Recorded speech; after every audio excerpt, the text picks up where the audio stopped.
Olá, aqui é o Eduardo Cadori, especialista em processo administrativo de trânsito, atuando então na área de defesa dos recursos. Me deparei aqui, estou gravando esse vídeo, porque me deparei aqui com uma matéria interessante do site Bem Paraná, em que se discute a questão de que somente 6% dos recursos de trânsito são aceitos no Paraná.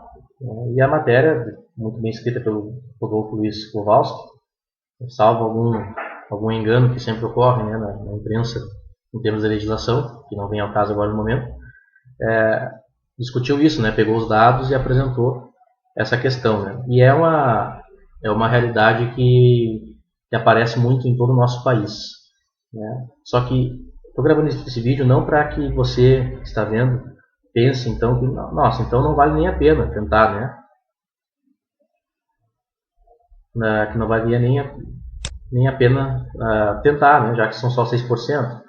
Bom, entenda que uma coisa é você interpor defesa de recurso de qualquer forma, sem seguir os critérios da norma, sem realmente você ter algum erro material na autuação, alguma situação dessas. Então é claro que existem infrações de trânsito que ocorreram, que o processo está correto, que a autuação foi expedida corretamente, que a autoridade aplicou a penalidade correta, então logo a pessoa não vai obter provavelmente o sucesso. Agora existem situações sim de irregularidades e a matéria ela vai trazer isso para que a gente possa observar. Ele conta aqui alguns casos, trazendo inclusive o nome das pessoas, e que o alto índice de recursos negados tem relação à fragilidade de argumentos. Isso aí trazido por uma coordenadora do Detran do Paraná. Então, a gente sabe que isso ocorre, realmente só alegar sem comprovar, normalmente isso não vai ter efeitos desejados. Então, o recurso não vai ser aceito se você não comprovar aquela sua alegação. Agora, é claro que existem situações em que você alega, comprova e ainda assim o órgão de trânsito, por N motivos que a gente poderia levantar, não aceita. Bom, aí já é uma outra questão. Então aqui a matéria ela segue trazendo alguns casos, como a de uma motorista que recebeu 4 autuações, mas que o carro não estava na garagem de casa, o carro, e a rua nem existia. A multa acusava que as irregularidades teriam sido cometidas em uma rua que sequer existia. Perceba então que isso é algo que totalmente irregular. Obviamente que essas autuações não deveriam nem ter sido emitidas. E veja que se essa condutora não tivesse entrado com defesa e com recurso, ela teria somado 21 pontos com essas infrações, daí teria carteira suspensa. Olha o efeito que um erro do órgão de trânsito poderia causar à pessoa, por uma infração que ela não cometeu, que ocorreu numa rua que não existia, ou seja, não ocorreu essa infração, essas infrações. E além disso, ela teria, além de pagamento de valor de multa, ainda teria carteira suspensa. Ela disse que no final conseguiu anular, mas que deu muito trabalho. Obviamente, a pessoa infelizmente precisa correr atrás, juntar os comprovatórios das alegações. Mas ainda assim é um direito legítimo, garantido pela Constituição, garantido pelo Código de Trânsito Brasileiro, para que as pessoas consigam reverter essa situação. Infelizmente, isso que a gente vê nessa matéria, que você pode ler em casa, ela, olha, confundindo carro com moto. A pessoa tem um veículo e recebe uma multa de outro veículo.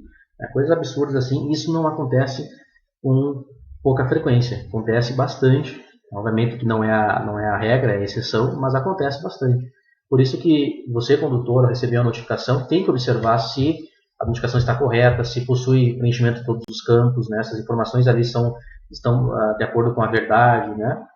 Caso contrário, você tem que buscar o seu direito, tem que recorrer, porque os órgãos de trânsito, infelizmente, hora ou outra, e alguns mais, outros menos, cometem esses abusos de enviar uma autuação, uma notificação para a residência da pessoa com uma infração absurda. Então a matéria ela vem trazer isso. E a gente olha esse gráfico aqui, se você olhar sem entender o contexto, você vai dizer que então não adianta, só 6% são aceitos, definidos, então não vamos fazer mais recursos, vamos deixar assim. Não. Uma boa parcela desses 81,1% talvez não deu certo, não deram certo, não porque a pessoa não tinha os argumentos corretos, mas talvez ela não soube fazer a sua defesa, né? Ela contratou um profissional que não é especialista na área, que não tem conhecimento, não estudou a infração, não conhece o processo administrativo de trânsito, né? Eu mesmo aqui na minha atuação, às vezes recebo de pessoas defesa e recurso, né, como a gente faz assessoria, a pessoa alegando que não estava lá, que não era ela, né? Esse tipo de alegação não funciona. Precisa ter, obviamente, um processo adequado, né? Comprovar para a autoridade, ou para a Jari, ou para o CETRAN, ou para o CONTRAN, que aquela autuação, aquele processo está irregular, né? Então, na verdade, o índice seria muito maior, né, de deferimento. Seria muito maior que 6% se as pessoas fizessem corretamente. E seria ainda maior se os órgãos de trânsito realmente julgassem, né? E tem esse problema também, de ver em várias situações, né, irregularidades e julgamentos que não levam em consideração os argumentos, as teses apresentadas pela pessoa, né? E então, isso também é um outro tópico, né, para se discutir, em que não existe possibilidade do órgão de trânsito indeferir certos recursos, né? Eu, por exemplo, tive uma situação assim.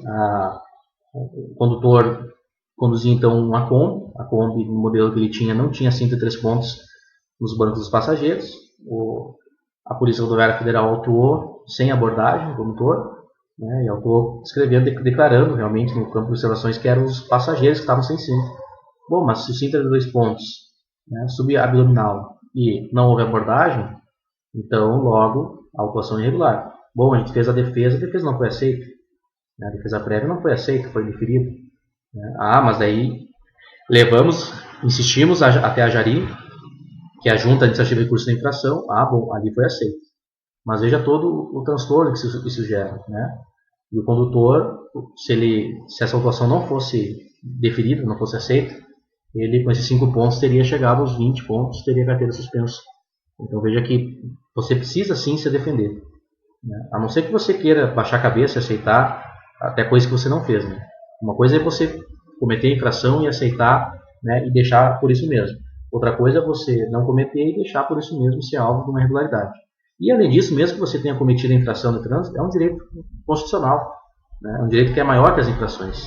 Então você pode mesmo, assim, entrar com recurso, né? E aí a matéria ela comenta, né, mais alguns aspectos aí interessantes. Mas veja que nós temos então essa questão. Então, cuidado, né? Não sinta-se pressionado, né, ou jogado a ideia de que não vale a pena fazer recurso de defesa. Vale, mas você tem que fazer isso bem feito. Se você pegar recurso pronto na internet, pagar, né, ali alguns trocados para o sobrinho fazer, isso aí não vai resolver a questão. Também não resolve contratar, às vezes até advogados, profissionais que não têm conhecimento nenhum na área, né? Então, procure pessoas qualificadas, pessoas que têm experiência, né, e que possuem qualificação, né? O grande problema no nosso trânsito brasileiro hoje é a falta de qualificação dos profissionais, em todas as áreas, né? Então, você precisa ter um bom defensor com você, para que esse bom defensor consiga, né, mostrar para aquela autoridade, né, de trânsito, que você nem conhece, nem sabe quem é, mostrar para ela que ela está errada, né? Que o seu agente autuou de forma incorreta, que o processo correu de forma incorreta, ou algo nesse sentido, ok? Tá? Então, essa era a mensagem para deixar para vocês, né? A matéria, o link está aí, né? Você deve, recomendo, né, que você sempre faça defesa de recursos, né? Conheça o processo administrativo de trânsito, porque isso vai ser a sua garantia maior, né, de obter sucesso, ok? Muito obrigado e até mais.